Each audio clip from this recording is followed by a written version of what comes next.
Hello friends, আমি অর্পণ। তো আজ একটি পুরনো বাংলা ছবি রিভিউ করব। এইটার জন্য আমায় রিকোয়েস্ট করেছিল সমজিৎ বলে একজন সাবস্ক্রাইবার। তো সে অনেকবারই কমেন্টটা করেছে দেখলাম। তো চিতা সিনেমার ডিমান্ডও ভালো ছিল এইটা রিভিউ করার জন্য। আমায় প্রিভিয়াস ডেতে অনেকেই আমি কিন্তু রিকোয়েস্ট করেছিল, তো ভাবলাম আজকে এই সিনেমাটা নিয়ে কথা বলা যাক।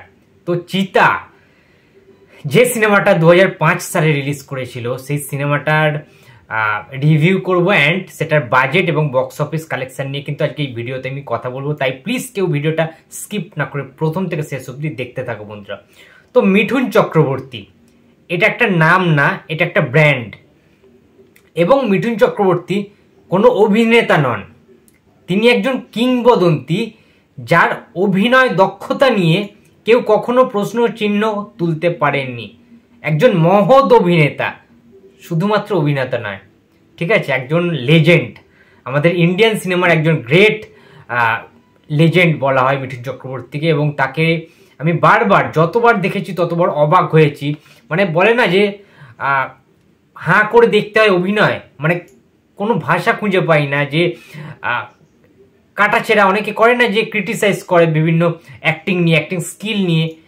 মিঠুন চক্রবর্তীর স্কিল নিয়ে কোনো রকম কোনোদিন কথা হয়নি। সেটা কমেডি ফিল্ম হতে পারে, সেটা আর্ট ফিল্ম হতে পারে, সেটা ফুল কমার্শিয়াল সিনেমা হতে পারে, সেটা মাস অ্যাকশন ফিল্ম হতে পারে, সব জায়গাতে মিঠুন চক্রবর্তী অনবদ্য। জাস্ট চিতা সিনেমাটার ডাইরেকশন দিয়েছেন, অর্থাৎ চিতা সিনেমার পরিচালক ছিলেন TLV প্রসাদ।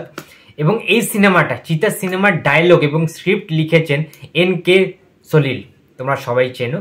এবং বলে রাখি তোমাদের, মিঠুন চক্রবর্তীর সাথে TLV প্রসাদের কিন্তু বেশ অনেক কটি, ঠিক আছে, কাজ কিন্তু রয়েছে। 26 থেকে 35 খানার ওপরে কিন্তু তার সাথে কোলাবোরেশনের কাজ কিন্তু রয়েছে। চিতা সিনেমাটার গল্পটা যদি আমি ছোট্ট করে দেখি, যদি একটা একদম মানে সংক্ষেপে যদি তোমাদের বলার চেষ্টা করি, সেটা হচ্ছে একটা রিভেঞ্জ ড্রামা। চিতা ইজ রিভেঞ্জ ড্রামা, একটা অ্যাকশন ফিল্ম। রিভেঞ্জটা কি নিয়ে হয়েছে? মিঠুন চক্রবর্তীর বাবা, মিঠুন চক্রবর্তীরা 3 ভাই বোন ছিলেন, মিঠুন চক্রবর্তী এবং তার দিদি এবং তার বোন এবং তার মা বাবা ছিলেন। তার বাবার চরিত্রে, মিঠুন চক্রবর্তীর বাবার চরিত্রে প্লে করেছেন রাজেশ শর্মা, তোমরা সবাই চেনো, ঠিক আছে। তো সেই রাজেশ শর্মা একজন ইন্সপেক্টর ছিলেন, অনেস্ট পুলিশ অফিসার ছিলেন। তাকে কিন্তু মেরে ফেলা হয় একজনের মানে ক্রিমিনালকে সে সাক্ষী দিয়েছিল একটা খুনের অপরাধে, তার জন্যই সেটা তার অপরাধ হয়। এবং তার কারণ সেই ক্রিমিনাল জেল থেকে বেরিয়ে 3 জন ক্রিমিনালকে বেস করে এটা কিন্তু গল্প ছিল চিতা সিনেমাটা। এবং তার বাবাকে মেরে ফেলা হয় এবং তার দিদি, মিঠুন চক্রবর্তীর দিদি কিন্তু সুইসাইড করে। এবারে ঘটনাটা হচ্ছে যে সিনেমাটা এমনভাবে এগোয় না, তোমাদের যদি কাস্টিংটা ফার্স্টে বলি, খুব ইন্টারেস্টিং। রম্ভার মোস্ট প্রবাবলি চিতা সিনেমাটা ফার্স্ট কাজ, তার ফার্স্ট মানে ছবি তার বাংলা সিনেমা হিসাবে। তো মিঠুন চক্রবর্তী লিড রোলে ছিলেন এবং মিঠুন চক্রবর্তী অপোজিট দিকে নায়িকা হিসেবে ছিলেন রম্ভা। এছাড়া উষসী ছিলেন, ভরত কল ছিলেন, বিপ্লব চট্টোপাধ্যায় ছিলেন এবং কৌশিক ব্যানার্জির মতো একজন ওই রকম লেভেলের একটা ভিলেনও কিন্তু ছিলেন। তো 3টে ভিলেনকে বেস করে একটা গল্প কিভাবে এগোতে পারে এবং রিভেঞ্জ ড্রামা কি লেভেলের সাংঘাতিক হতে পারে, এবং ওই ছোট্ট বয়সে মিথ্যে জেল খাটতে হয় মিঠুন চক্রবর্তীকে। মিঠুনের নাম হয় রুদ্র, ঠিক আছে। তো রুদ্রনীল মুখার্জি, এবং 14 বছর যাবজ্জীবন, মানে বুঝতে পারছো তোমরা, ঠিক আছে, কি লেভেলের সশ্রম কারাদণ্ড হয়েছিল মিঠুন চক্রবর্তীর। এবং তারপরে জেল থেকে বেরিয়ে এসে সে কিভাবে রিভেঞ্জগুলো নেয়, প্রতিশোধগুলো নেয়, তার বাবা এবং দিদির মৃত্যুর প্রতিশোধ কিভাবে নেয়, সেটা দেখার মতো ছিল। এবং মিঠুন চক্রবর্তীর বোন, সে পুলিশ অফিসার তৈরি হয়, কিন্তু মিঠুনের সাথে তার একটা আলাদা আদায় কচকলায় সম্পর্ক হয়ে যায়, যেহেতু মিঠুন পুলিশকে সহ্যই করতে পারে না। তার কারণ তার বাবা এবং দিদি জাস্টিস পায়নি, আইন তাদেরকে ঠিকঠাক মতো বিচার করেননি, উল্টে মিঠুন চক্রবর্তীর কাঁধে কিন্তু বিচারটা চেপে গিয়েছিল রাদার মিঠুন চক্রবর্তীর মায়ের কাছে। তো এটা একটা খুব প্যাথেটিক সিনেমা, চোখ ফেটে কান্না আসবে মাঝে মাঝে। আমি তো কেঁদে ফেলি, চিতা সিনেমাটা অনেকবার আমি দেখেছি।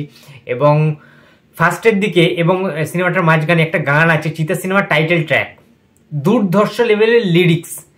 টাইটেল ট্র্যাকটা বা টাইটেল সংটা যদি তোমরা শোনো চিতা সিনেমার, মানে আলাদা লেভেলের রক্ত গরম করে দেবে বস, ঠিক আছে। মানে সেই লেভেলের গান, ঠিক আছে, একদম সমাজটাকে, কলুষিত সমাজটার প্রতিচ্ছবি, আসল ছবিটা মানে প্রমাণ করে দেয়। সেই লেখাগুলো, সেই গানের যে কথাগুলো, সেটা না বাস্তবের সাথে খুবই রিলেটেবল। ঠিক আছে, আমাদের আইন মানে চোখে অন্ধ, ঠিক আছে, চোখে কালো কাপড় বেঁধে থাকে, তারা তো অনেক অন্যায়ের তো বিচারই করেন না, শাস্তি দেন না, যে অন্যায় করেন না বরঞ্চ তাদেরকেই শাস্তি দেওয়া হয়। এই যে জিনিসপত্রগুলো তৎকালীন সমাজ সেটাকে কিভাবে তুলে ধরা, গানটা আউটস্ট্যান্ডিং। এবং মিঠুন চক্রবর্তী তখন জেল খাটছে, জেলে কিন্তু সে কাজকর্ম করছে, যেটা হয় আর কি সেন্ট্রাল জেল, এবং তারপরেও একটা এই গানটা রয়েছে। এবং গল্পটা এমনভাবে এগোয় না, একের পর এক মানে কিভাবে সে মারে, এবং সবচেয়ে বড় কথা ডায়লগ। মিঠুন চক্রবর্তীর কি লেভেলের যে ডায়লগ আছে তোমরা ভাবতে পারবে না। একটা ডায়লগ আছে, সাপের ছোবল আর চিতার খাবল যেখানেই পড়বে 2.5 কেজি মাংস তুলে নেবে। মানে চিতা, অর্থাৎ মিঠুন চক্রবর্তীর এই ডায়লগটা তখনকার দিনে 2005 সালে, ভাবো হলে চিৎকার, সিটি, জামা খুলে ওড়ানো, গুরু গুরু বলে চিৎকার, জয়ধ্বনি। মিঠুন চক্রবর্তীর ক্রেজ তোমরা জানো যে কি লেভেলের, 3টে ন্যাশনাল অ্যাওয়ার্ড এমনি এমনি মুখ দেখে কাউকে দেওয়া হয় না। Mithun Chakraborty is the great, he is the superstar. Mithun Chakraborty is the megastar, biggest megastar of Indian cinema, এটা কিন্তু মানতে হবে। এবং মিঠুন চক্রবর্তী সে ফাটাকেষ্ট হতে পারে, দাদা সিনেমা হতে পারে, চিতা হতে পারে, ঠিক আছে, হিন্দিতে কত নাম বলবো, অগ্নিপথ হতে পারে, প্রচুর সিনেমা রয়েছে মিঠুন চক্রবর্তী, ঠিক আছে, huge huge box office business করা কিন্তু সিনেমা রয়েছে। সে মিঠুন যখন বাংলাতেও এসছে, ঠিক আছে, সে কাঁপিয়ে দিয়েছে, জ্বালিয়ে দিয়েছে বক্স অফিস যখনই এসছে। সুতরাং মিঠুন চক্রবর্তী আলাদা জিনিস, ঠিক আছে, আলাদা একটা ডায়মন্ড আমাদের ইন্ডিয়ান সিনেমা। সো এই সমস্ত ডায়লগগুলো ছিল, এবং মিঠুন চক্রবর্তীর তাকানো, অ্যাটিটিউড, বডি ল্যাঙ্গুয়েজ এবং ওই অ্যাকশন, মারকাটারি অ্যাকশন, মানে আউটস্ট্যান্ডিং ছিল। এবং মিঠুন যখন ওই ডায়লগটা বলে না, সাপের ছোবল চিতার খোবল, মানে ওই ডায়লগটার সময় মিঠুন চক্রবর্তী মনে হচ্ছে না যে কোনো ডায়লগ বলছেন, এটা স্ক্রিপ্টেড লেখা রয়েছে সেটা দেখে বলছেন না।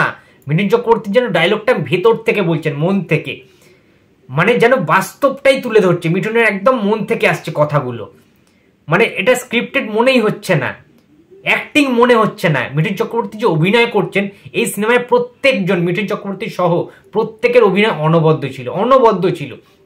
বিপ্লব চট্টোপাধ্যায় এখানে একজন খারাপ লোক প্লে করেছেন, একজন মানে অসৎ পুলিশ অফিসারের ক্যারেক্টার প্লে করেছেন যদিও, কিন্তু এখানে ভিলেনদেরও কিন্তু মানে তারিফ করতে হবে, দারুণ অভিনয় করেছেন প্রত্যেকজন, বিশেষ করে ভরত কল এবং আমাদের কৌশিক ব্যানার্জি, দারুণ দারুণ। এবং যেভাবে রিভেঞ্জগুলো নেয় মিঠুন চক্রবর্তী, যেভাবে মারেন, এবং রম্বার সাথে যে রোমান্টিক দৃশ্যগুলো রয়েছে সেটাও বেশ ভালো ছিল, কিছু কিছু গান ছিল। বাট হ্যাঁ, এই সিনেমার একটা খুব একটা যে গানগুলো আমার ভালো লেগেছে সেটা লাগেনি, নেগেটিভ দিক যেটা আমার মনে হয়। টাইটেলটা একটা ভালো ছিল, এবং আরেকটা রোমান্টিক সং ছিল সেটা মোটামুটি ভালো ছিল। বাট আইটেম সং যেটা ছিল সেটা কিন্তু একেবারেই ভালো লাগেনি আমার। আর কিছু কিছু জিনিস ছিল আমার ভালো লাগেনি, এবং ক্যামেরার কাজ দুর্ধর্ষ ছিল, কালার গ্রেড দারুণ ছিল, এবং বিজিএম আউটস্ট্যান্ডিং ছিল। এগুলো তো মাথায় রাখতেই হবে, এগুলো মানে চিতা দেখতে গেলে উঠতে পারবে না তোমরা, চিতা চিতার মতোই, ঠিক আছে। এবং গল্পটা যখন শুরু হয় না, তখন মিঠুন চক্রবর্তী তখন অনেক ছোটবেলার যে ক্যারেক্টারটা, গল্পটা শুরুতেই রাজেশ শর্মা অর্থাৎ মিঠুন চক্রবর্তীর বাবা তাকে চিতার একটা গল্প শোনায়, যে কোনো একজন মানুষ মেরেছিল, সে একটা চিতা বাঘকে গুলি করেছিল, কিন্তু সে একটু মানে তার লেগেছিল, ঠিক আছে, কিন্তু সে মরে যায়নি। এবং আহত চিতাবাঘ, যেহেতু সে নিহত হয়নি, মারা যায়নি, আহত চিতাবাঘ কিন্তু আরো বেশি ভয়ঙ্কর হয় সেই রিভেঞ্জটা নেওয়ার জন্য। এই গল্পটা পড়াতেই একটা দুর্ঘটনা ঘটে যায়, এই প্যাথেটিক ঘটনাটা, তাদেরকে মেরে ফেলে দেওয়া হয় তার বাবা এবং দিদিকে, এবং তারপরেই গল্পটা সেই রকম লেভেলের শুরু হয়। এবং আমি যেটা বললাম যে হল বস ফেটে গেছিল তখনকার দিনে, কিন্তু হাউসফুল বোর্ড ঝুলেছিল। চিতা সিনেমাটা, মিঠুন চক্রবর্তীর চিতা সিনেমাটার বাজেট ছিল 1.5 কোটি থেকে 2 কোটির মতো অ্যাপ্রক্স, এবং চিতা সিনেমাটা কালেকশন করেছিল 6 থেকে 6.5 কোটির ওপরে। বুঝতে পারছো, ব্লকবাস্টার হয়েছিল কিন্তু চিতা সিনেমাটা। তখনকার দিনে হলও প্রচুর ছিল, 2004-05 সময়টায় না, হল ভালো ছিল। মিঠুন চক্রবর্তীর সিনেমা, বুম্বাদার সিনেমা রমরমিয়ে ব্যবসা করতো তখন। সো চিতার মতো সিনেমা আরো দরকার রয়েছে বাংলায়, কমার্শিয়াল ছবি যদি, কমার্শিয়াল যুগ যদি ফেরাতে চায় কেউ। কারণ মিঠুন চক্রবর্তী মানেই তুলকালাম, মিঠুন চক্রবর্তী মানেই এমএলএ ফাটাকেষ্ট, মিঠুন চক্রবর্তী মানেই মিনিস্টার ফাটাকেষ্ট, মিঠুন চক্রবর্তী মানেই দাদা, মিঠুন চক্রবর্তী মানেই গুরু, মিঠুন চক্রবর্তী মানেই চিতা, মিঠুন চক্রবর্তী মানেই মহাতারকা। এটা কিন্তু মাথায় রাখতে হবে। তো বন্ধুরা, চিতা সিনেমাটা আমার দারুণ লেগেছে এবং দারুণ লাগে, সবসময়ের জন্য অল টাইম ফেভারিট একটা মুভি কিন্তু চিতা। এবং তোমাদের চিতা সিনেমাটার যদি কোনো এক্সপিরিয়েন্স থাকে, স্মৃতি থাকে ছোটবেলায়, আমাদের বাড়িতে কিন্তু চিতার ক্যাসেট রয়েছে বস, ঠিক আছে, যখন ইচ্ছা হয় আমরা চালিয়ে দেখি ক্যাসেট। দুর্দান্ত লাগে। এবং সবচেয়ে বড় কথা আমি জানি না মানে ভেনাস প্রোডাকশন হাউসের এটা নিবেদন ছিল, প্রেজেন্ট করেছিল, এখন আর হয়তো নেই ভেনাস প্রোডাকশন হাউস, বা তখনকার দিনে না মানে প্রোডাকশন হাউসগুলো সেই রকম লেভেলের খরচা করতো, ঠিক আছে, বাজেট নিয়ে তারা অতটা বেশি চিন্তিত ছিল না, জানতো যে উঠে যাবে বস, নামটাই যথেষ্ট, মিঠুন চক্রবর্তী নামটাই যথেষ্ট ছিল তখন, মানুষ এমনি ব্ল্যাকে টিকিট কাটতো, টিকিট পাওয়া যেত না। তো বন্ধুরা এই ছিল আজকে আমার ভিডিওতে, ভিডিওটি যদি ভালো লাগে তো please like comment and share করতে ভুলো না। যদি তোমাদের কোনো পুরনো ছবির রিভিউ লাগে প্লিজ কমেন্ট করে জানাতে পারো, আমি নিশ্চয়ই করার চেষ্টা করব। তো দেখা হচ্ছে আবার পরের ভিডিওতে, তো টাটা।